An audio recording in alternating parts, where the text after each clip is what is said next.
Episode चल रहा है, परवेज इलाही साहब की यहाँ से रिहाई का परवाना होता है, अदालत अहकामात देती है लेकिन गिरफ्तार कर लिया जाता है।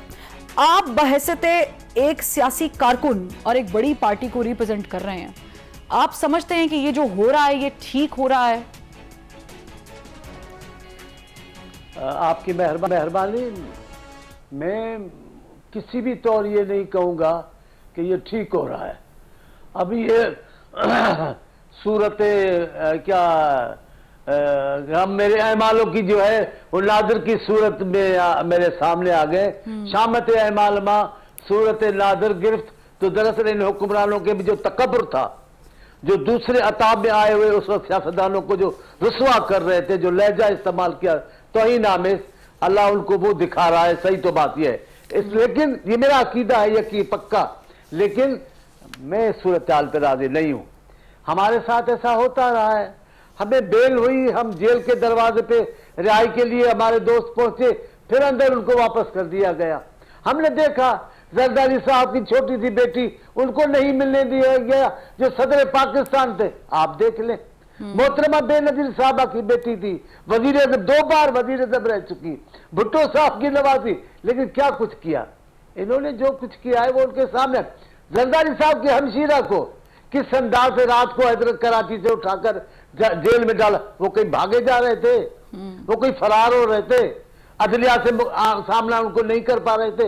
ये सारा कुछ इन हुक्मरानों ने खुद किया है, अब वो भुगत रहे हैं। लेकिन क्योंकि मैं खालिद सियासी कारकुन हूँ और खास तौर पर पीपल्स पार्टी का कारकुन हूँ, मैं इस इंतकामी कार्रवाइयों को अच्छा नहीं समझता।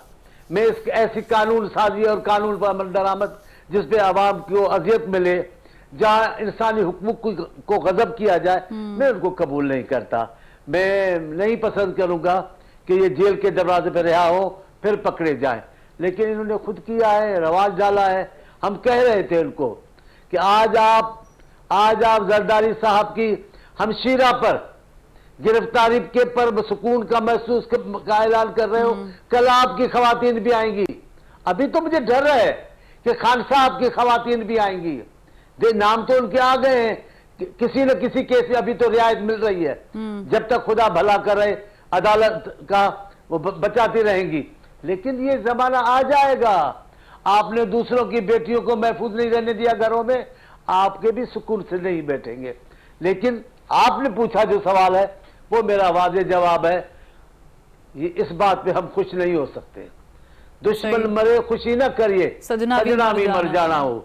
ये रवाज अच्छा नहीं है कि जो उतर गए हुक्मरान या जो सियासी मुखालफीन है उनको इंतकाम का निशाना बनाया जाए। कानून की सारी जरूरतें पूरी करनी चाहिए, इंसाफ के तकाजे पूरे करने चाहिए, ताकि इनकी कार्रवाई को लोग इंतकाम न कहें। मेरे लिए काबिल इज्जत हैं आप तीनों। शेख साहब, ये जो हम कहते हैं मकाफात अमल है, मैं इसे मकाफात अमल के पहलू में देखूं तो this has to stop somewhere. ये कहीं ना कहीं तो रुकना है ना। ये अमल ज़ाहिर है जो बोया है वो काटना तो है, लेकिन ये जो हो रहा है, आप नहीं समझते कि कल को, मैं एक साइड पे रख देती हूँ पीटीआई को, आप आते हैं, पीपल्स पार्टी आती है, आईपीपी वाले आते हैं, कोई और जमात आती है, आपको भी यही सब कुछ फेस करना पड़ जाएगा, तो फिर क्या वो भी कंडेम करना चाहिए, वो भी कंडेम करना पड़ेगा। तो इसको रुकना नहीं चाहिए, ये जो बार बार गिरफ्तारी 3 एमपीओ के तहत हो रही है। फरवा मैं तो ये समझता हूँ कि हमारी तबाही का और हमारी जो डाउनवर्ड है, जो हमारी मुईशत ख़राब हो रही है, जो हमारा लॉ एंड ऑर्डर ख़राब हो रहा है, उसकी वजह ही यही है। हम आपस में पॉलिटिशियन एक दूसरे से लड़ रहे हैं। दुनिया के ममालिक में जमहूरियत इस तरह नहीं होती। जमहूरियत में कोई हल निकाला जाता है, इख्तलाफ ज़रूर होता है लेकिन दुश्मनी नहीं होती। देखिए 70 तक पाकिस्तान की मिसाल दुनिया देती थी। 70 से हमने लड़ाइयाँ शुरू की, पहले बांग्लादेश बन गया, फिर 77 में मार्शल लॉ, लड़ाई की वजह से मार्शल लॉ लग गया, और अभी चोर डाकू ये इसी ने हमें तबाही के निशाने पे जगह पहुंचाया है। इंडिया हमसे 4 गुना इकानमी थी, इंडिया की आबादी तो 6 गुना है, लेकिन इंडिया 4 गुना हमसे 9% महंगाई कम हो गई है। अफगानिस्तान देख लें, ज्यादा ना दूर जाए। जी कम। बांग्लादेश देख लें। तो ये हम जब तक लड़ते रहेंगे, और हमने देखा, हमने निकाला इसमें اچھا اس میں عوام نے کیا نکالا؟ یہ چند پولیٹیشین ہیں، دیکھ لیجیے ساری روز میں دیکھتا ہوں کہ جو عدالتیں ہیں وہ بھی انہی کے کیسز سے بھری پڑی، چند جو لوگ ہیں، میں سمجھتا ہوں 200 لوگ بھی نہیں ہوں گے پاکستان کے 25 کروڑ میں، جو عدالتوں کا 60% ٹائم تو ان کے اوپر لگتا ہے، عدالتیں باقی انصاف کیا دیں گی لوگوں کو، اور آپس میں ایک دوسرے سے گتھم گتھا، لڑائی جھگڑا. ہم جب تک یہ بیٹھیں گے نہیں، دیکھیں نا چارٹر آف اکانومی کیا پاکستان مسلم لیگ نے اور پاکستان پیپل پارٹی نے، تو بہت بہتر ہو گیا اپنے حالات.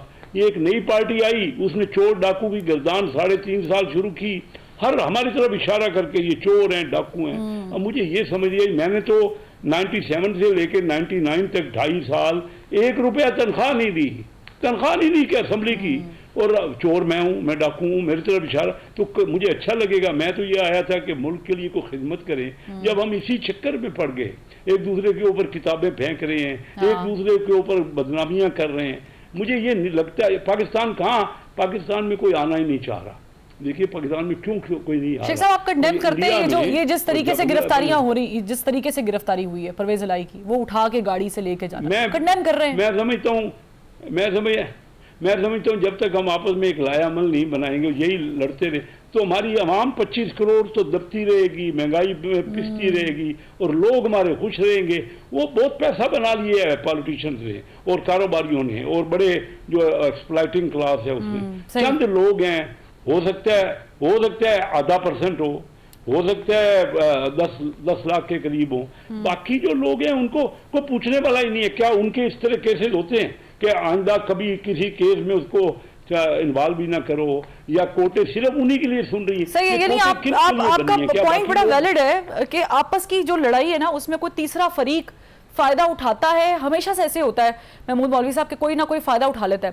لیکن کیا ہم اس کو اس پیرائے میں سوچیں کہ چونکہ پرویز الہی صاحب کوئی پریس کانفرنس نہیں کر رہے اس لیے ان کو آزادی نہیں مل رہی، پروانہ جاری ہوتا ہے لیکن آزادی نہیں ہوتی؟ محمود مولوی صاحب ٹھیک ہے، میرا خیال سے کوئی ٹیکنیکل ایشو ہے. میں دوبارہ سے ہم محمود مولوی صاحب سے کانٹیکٹ بحال کرتے ہیں. چانڈیو صاحب تھوڑا سا ڈسکشن کو آگے بڑھاتے ہیں. ظاہر ہے کہ آپ لوگ بھی عوام میں جاتے ہیں، عوام سے ووٹ لیتے ہیں، عوامی نمائندے ہیں، اور جانا پڑتا ہے جب الیکشن آتے ہیں تو اس سے پہلے آپ کو کوئی روڈ میپ دینا پڑتا ہے، بتانا پڑتا ہے کہ کیا کیا کام کیے ہیں. یہ جو سر چینی والا معاملہ ہے، اور ہم نے دیکھا ہے کہ یہ ہر دور میں نیا ایک کٹا جسے کہتے ہیں نا وہ کھل جاتا ہے. کبھی چینی کا، کبھی آٹے کا، کبھی بجلی کا بھی کھلا ہوا ہے، ٹھیک ہے، کبھی کھاد کا پرابلم ہے، کبھی ہم دالوں کے مسئلے میں الجھے ہوئے ہیں. یہ جو چینی والا پرابلم ہوا ہے جس پہ ظاہر ہے کہ کل احسن اقبال صاحب کا بھی ہم نے ڈسکس کیا، دوبارہ کر لیتی کیونکہ انہوں نے کہا جی یہ تو پیپلز پارٹی کے منسٹر تھے قمر صاحب، تو ان